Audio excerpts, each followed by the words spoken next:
If psychology and pop culture had a baby, they'd call it Shrink Tank. A new paper reveals more intelligent people are quicker to learn and unlearn. 90% chance that there's some weird animal out there. Yeah. Stern's been doing this forever.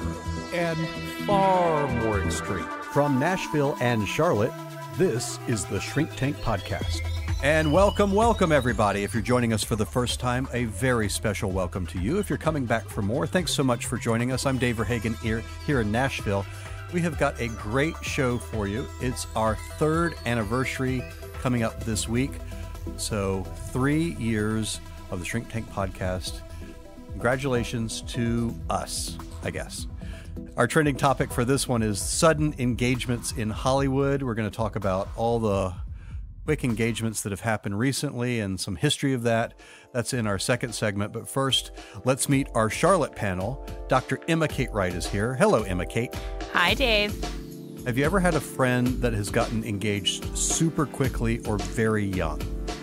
I actually did have, I was in a sorority, and for some reason, in the South especially, girls, or women, I should say, tend to get married fast after college to start their families. And so you're just saying this very generally speaking. Right. They say. Huh. Frank knows something he's laughing about. I'm just laughing a little bit. That's what all you're doing. Just laughing a little bit. Just chuckling over here. It's just chuckling. Well, Dr. Frank Gaskell's here. You heard him chuckling just a little bit over there. And Frank, how are you, first of all? Good. I'd say happy anniversary to you as well. Happy anniversary. So seems just like yesterday, you know? Seems just like yesterday. You know what a bad day yesterday was? Hey! Rodney. So have you ever had a friend get engaged super quickly or uber young? Well, I was 22. Were you, Franklin? Huh. And my wife was 21, so I guess I know somebody. How long were you guys? But I mean, we dated for a year, so year and a half, and then engaged for a year, so that doesn't count. But no, not really. None of that counts. I haven't known anybody to do that. Jonathan Hedderly's also here. He's our certified Asian who rounds out the panel. Jonathan, have you ever had a close friend or someone you knew really well that got engaged really quickly or really young? Oh boy, yes. I went to a private Christian college, and it was fairly conservative. So 14 was allowable. Well, and the name of the college is Biola University, and the acronym for Biola was the Bridal Institute of Los Angeles. We used to joke it was ring by spring of junior year or your money back. Ring by spring. And so many of my friends got married pretty young. But I have to also admit, I was 21 when I got engaged.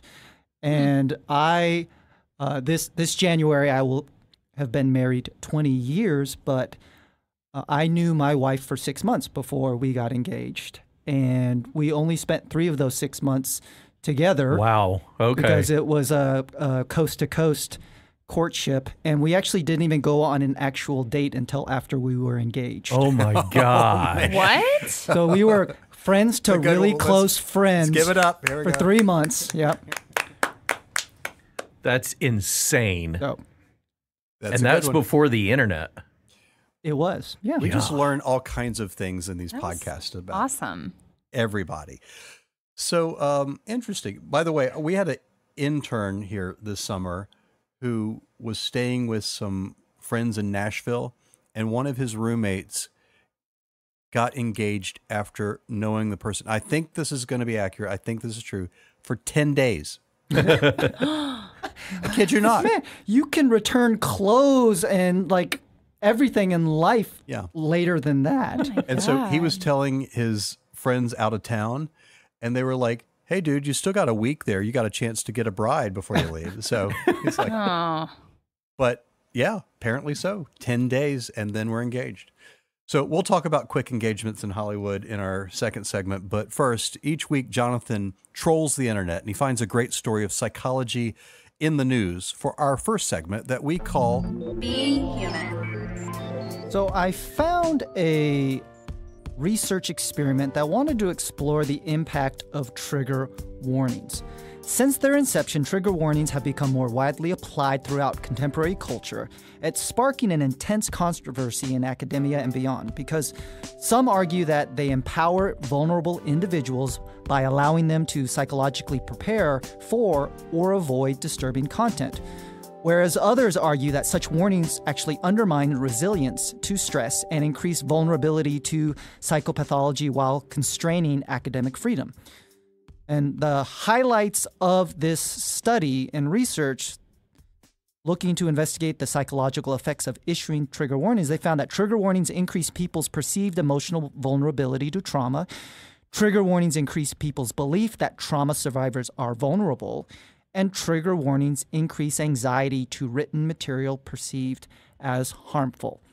Emma Kate, as our resident survivor of all types of things that have happened in your life, which we have referenced many a times in this podcast, what do you make of this study exploring trauma and trigger warnings? Well, so first, I'm glad that this is being looked at, because we're definitely starting to see more of these trigger kind of warnings coming into play on film. I know they did it recently with 13 Reasons Why. And I think part of it stems from this idea that a lot of times, like when someone's uncomfortable, we want to help them. And that's human nature for most of us. And, you know, my concern, though, is that we are moving towards kind of this zero tolerance range. And we are in a way hurting the resiliency of some of these people, where, you know, it's much easier to want to avoid and not confront difficult things that might bring up memories from the past. But, you know, my thoughts are, I almost wish we could equip universities with teaching more coping skills, or, you know, how to change and challenge negative thinking and just build skills versus saying it's okay to avoid. Yeah, this whole trigger thing makes me insane. Does it trigger you, Frank? Well, yeah, this article has now triggered me, because I mean, golly, people, it's that episode from, what's that TV show? The Lifestyle of the Rich and Famous? No, Frank's autobiography. Black Mirror, where they had the episode where there was this device, and it could cause you to allow a child to not see something disturbing. It sort of blurred it out. And can you imagine growing up and not having any trauma, and then out into the world you go? It's kind of like these homeschool kids that never get out or socialize or anything. And then suddenly they go to the grocery store and they see, ooh, don't look at that cereal, it's bad. I mean, like, come on. So we went from Black Mirror to homeschool children. That was bizarre. Great jump. There's something going on in Frank's brain. Like Lucky Charms, that's bad. That's Since Frank's come back from vacation, his wizardry brain just does not work at all. Yeah, I think he's been left alone too long by himself. Too long with the dogs. Yeah, I do get your point, though, Frank, and I actually agree with it. And I will say this before I kind of go on a little rant here, is it's coming from a good place. Like, people don't want to hurt other people. So that's good. Yes. But no psychologist worth their salt would ever stand behind. And the fact that they do makes me crazy, too. Would never get behind this idea that you help someone who's been hurt or traumatized by keeping them away from any possible thing that might trigger them. Like, everything we know about treating trauma and anxiety and so on is that you work with exposure, you kind of like develop that emotional muscle. I mean, obviously there's common sense things that you do or don't do, but in terms of, I'm going to read a story and the story has this theme and it's going to, all that kind of stuff. It's just, we've tipped way over to the side of just lost our minds about it, because you don't help people get stronger and more resilient by keeping them away from anything that's upsetting to them. It's really important to expose them and exercise the muscle so that they can become Stop more referencing resilient. Your childhood, okay? But it's true. The world is a scary place, folks. There's lots of bad things that can hurt you. Well, I've learned. And here's the thing. I think this is born out of possibly a starting point that was positive and admirable. We are trying to normalize and destigmatize mental health, mental illness, but in a lot of ways, maybe we've swung too far to where people say, I'm anxious or I'm depressed, and they're using it in such ways that they don't meet a clinical criteria. It's really, they're talking about negative emotions versus having a really defined anxiety disorder. I see this all the time, even with people that use in a very flippant and casual way the term trauma. And so because of that, then if you're using a very shallow, superficial labeling of trauma, then it's going to naturally trickle down to trigger warnings of something that really is more about their desire to not feel and experience any distressing or negative emotions. And this is, I can't point to a study that says this. I think we'll have them at some point. I can't point to a particular thing, but I think you could argue that part of the reason why we're seeing rates of depression, anxiety, not just like saying I'm depressed or anxious, but diagnosable rates of anxiety and depression among college students and young adults, that those rates are skyrocketing up in double figures over the last 10, 20 years, is because we have this whole generation that was very overparented, the whole helicopter parenting, protection, overprotection, and then they're getting bombarded with all this other stuff that is hard. The world is a tough place in many ways. And so it's this kind of twin thing happening of, we're not allowing kids to be exposed to things, but when they are, they're being exposed to a lot more stuff because there's all this sort of sources of information and things flowing to them. The combination of that is that they're not emotionally sturdy enough to kind of stand up to that. They're not in reality, this generation is not facing greater levels of trauma or horrible things. It's not that at all, but they're not able to emotionally withstand that. Yeah, it's kind of like a homeschool kid that sees Lucky Charms for the first Exactly. time. That was Right. exactly Like, the example. Man. Yeah. I think Lucky Charm cereals trauma. should have trigger warnings on their boxes. The Lucky Charm trauma is back. All right. Well, I think there's plenty to say about that. We might revisit that topic, but if you have questions or comments about it, we hope you'll write us at feedback@shrinktank.com. We'd love to hear from you. Let's switch to our second segment. We want to talk about this trend of people in Hollywood, in entertainment, getting engaged very quickly. And we've seen a lot of this real recently. We've seen this with Ariana Grande and Pete Davidson getting engaged in very short amount of time. Bieber and the Baldwin, I forget her first name, Baldwin girl. Hailey.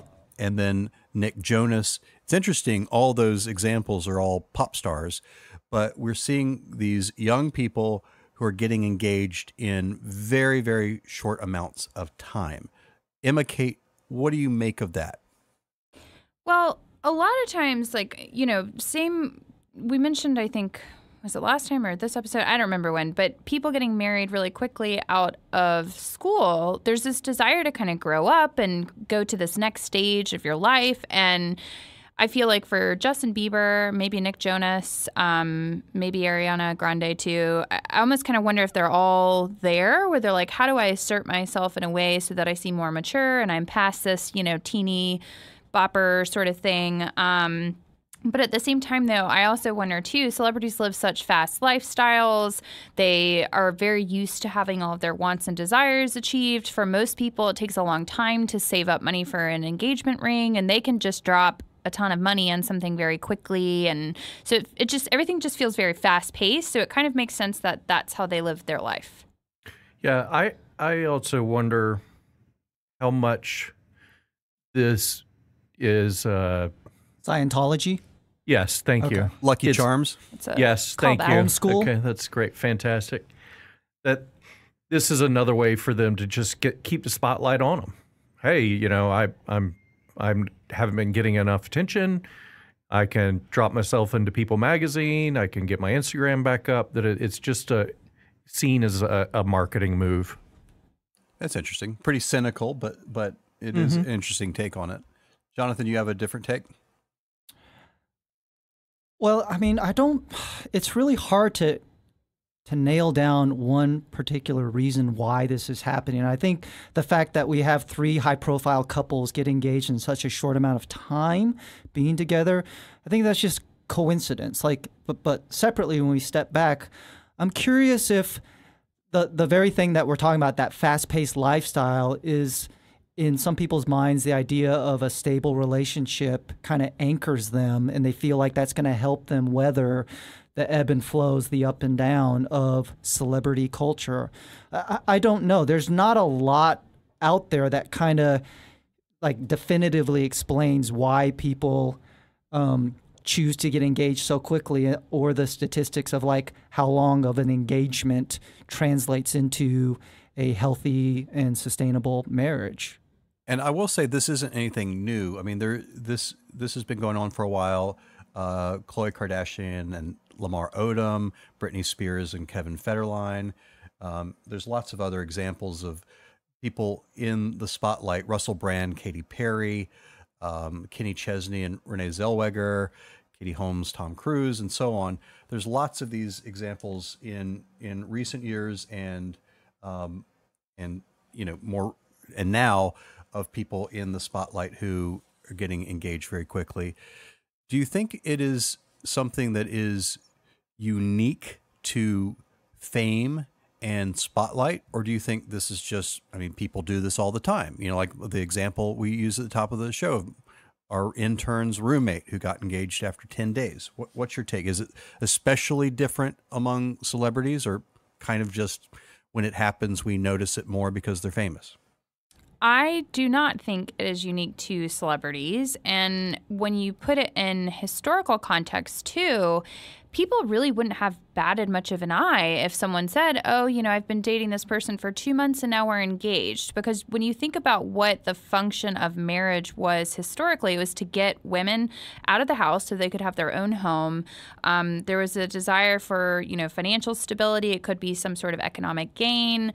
And so, when you put it in perspective, now we're all kind of like, wow, but that's because we've been slowly delaying marriage so that we can all go and get more education.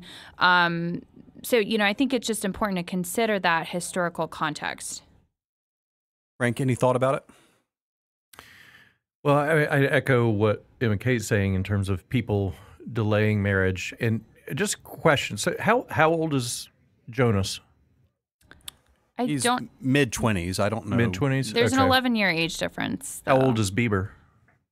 He's probably 24 maybe? or 6. What's that in Canadian years? Oh, boy. Yeah, they're all of them are probably in the 24 to 26 range, somewhere in there. Yeah, I feel like my attention is on this mainly because it's celebrities. I don't feel like I don't have enough context because I don't have a bunch of 20-year-old friends. But when I look at this delay in having kids and this delay in getting married, I wonder also how much these Tinder and all these dating websites are pushing people together closer, but I think they're less likely to get engaged and get married because they struggle with intimacy. So I go back to, I feel like this is celebrity mess. Jonathan? It fascinates me.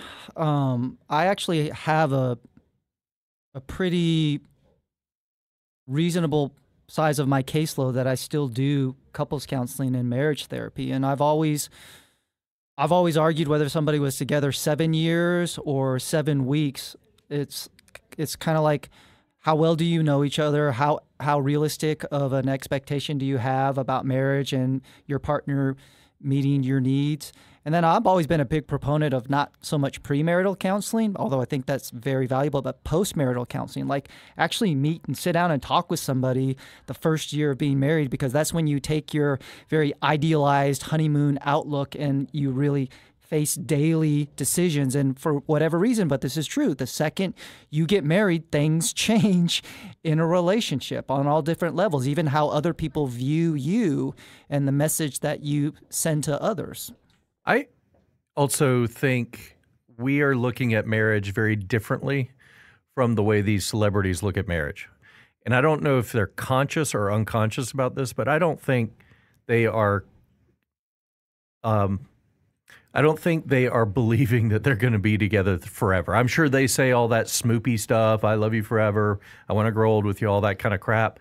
But when you're surrounded by all these people, I hope your wife listens to this episode. You've been married 25 years. I've been married 25 years, so shut up. Okay.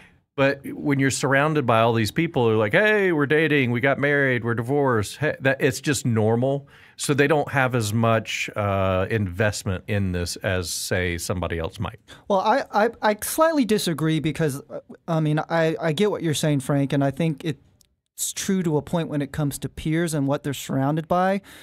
But a lot of the framework for a person's marriage starts with the family life that they experienced growing up, like the messaging and the healthiness of their own parents' marriage or lack thereof. And so you hear a lot of couples, celebrity couples, and they reference like their parents' marriage, and that's what they aspire to. I think one of the challenges that celebrities can face, though, is that everybody is on an egg timer in terms of how hot they are as a pop culture phenomenon. And marriage and starting a family, first and foremost, it requires sacrifice.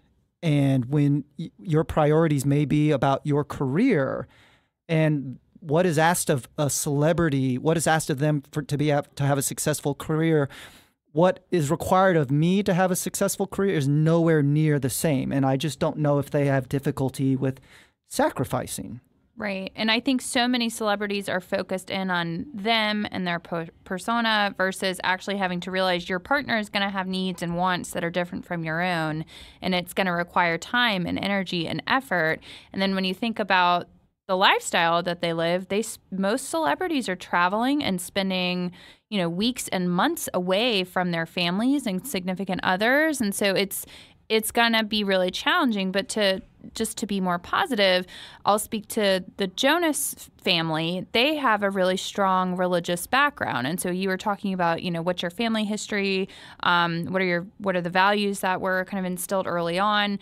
And, I think the oldest Jonas brother, he's been, he had a TV show and he's been married for a while. And so it's like, even though Jonas and Priyanka, I can't say her name, they have like an 11-year age difference. Like, it's possible that it could still be a successful relationship. One thing I was thinking about is that there is a uniqueness. I don't know if the rates of early marriage or quick engagement are higher, but there is a uniqueness about celebrities. And I was thinking about it this way. I have friends that are very wealthy, and we're among some of their only friends who aren't wealthy. And what they've kind of told us in not these exact words is, really, you have to be rich to understand a rich person. You have to kind of... Is that true, Frank? Yeah. Good Lord. But they've kind of said it's different. How you think about money, how you think about people in your life, how you think about all kinds of things. And I think that's probably true. We just happen to know them before they got rich, and so we are kind of grandfathered in, but most of their friends are rich people. I think the same thing's true with celebrities, is that it is different. We might think we understand what it's like to be a celebrity. We don't understand that. And so when you're a celebrity and you've got all these different pressures and people pushing into your life, it really probably is different when you find someone who is of celebrity status and you feel like, oh, that's my person and they get me, because you're kind of talking about rarefied air at that point. You're talking about there's not a lot of people in this strata that are going to get me. And so I think in that sense, it makes it probably easier to think this is it, right? It's not like, in other words, I don't have these sort of bunches of people that I can pick from. I've got this sort of this narrow band of people that are really going to get what my life is like. And they might not be thinking of that deliberately or consciously, but I would imagine that's got to be a factor at some level. Yeah, and I feel like you're kind of hitting on this idea of attraction and a lot of the research that's on propinquity with that, where just like proximity. How close are you to these people? Like people start dating, their next door neighbor in their dorm. So it's like all of these celebrities have this small circle. They all know each other. And so it kind of just makes sense. The more they rub elbows, they might become attracted to one another. You know what Hannibal Lecter said once? He asked Clarice, "What is it that we covet?" And Clarice did not know.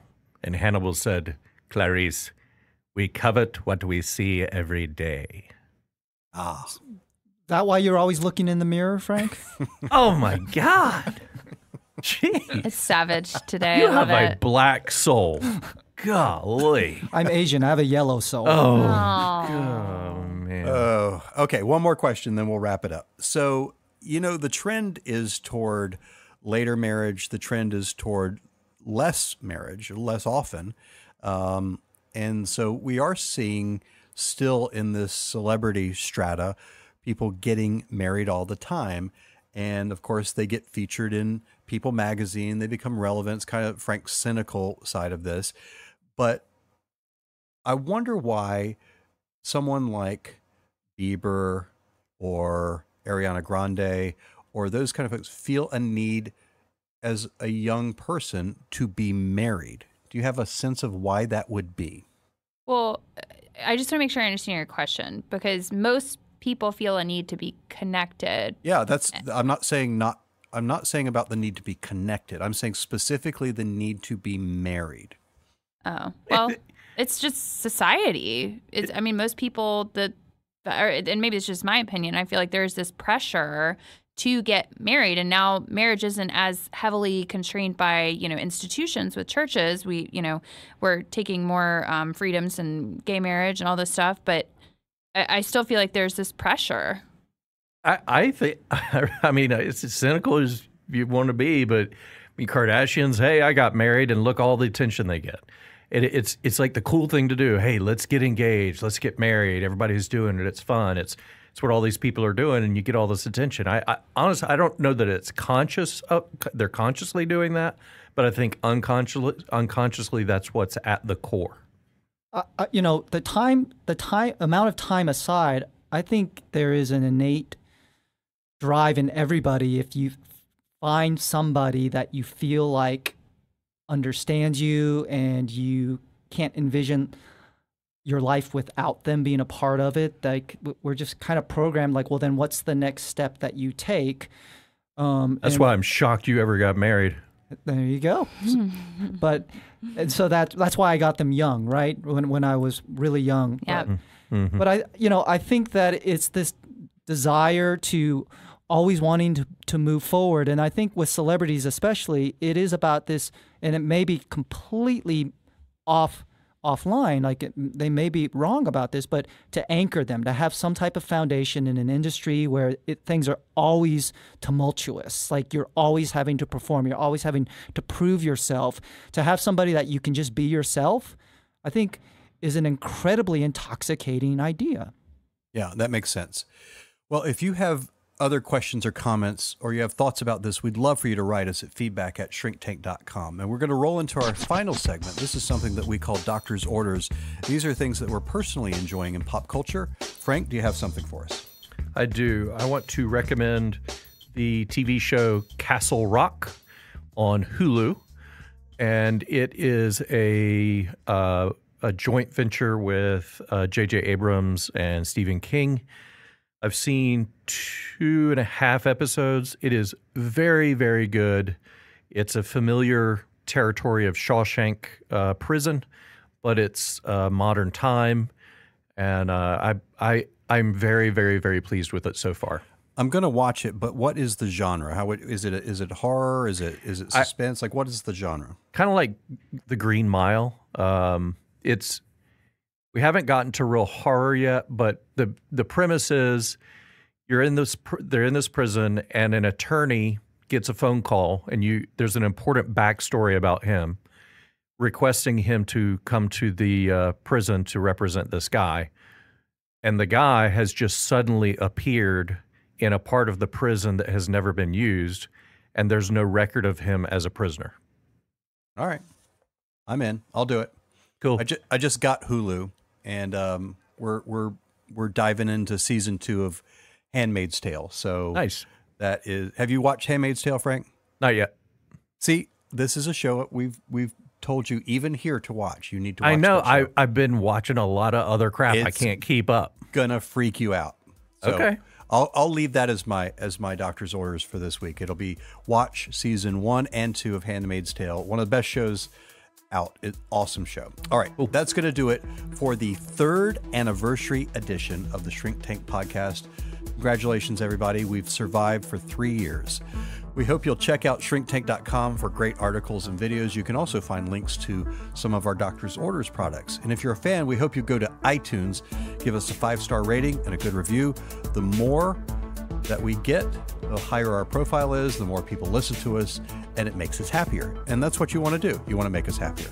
We'd appreciate it. Follow us on Twitter also at @shrink_tank, and like us on Facebook. For questions or comments, drop us a note. Our email is feedback@shrinktank.com. And our producer and theme music composer is Sean Beck. Our associate producer and social media guru is Mariel Butler. For Emma Kate Wright, Jonathan Heatherly, and Frank Gaskell in Charlotte, I'm Dave Verhagen in Nashville. Please tell all your friends about us and make it a great week.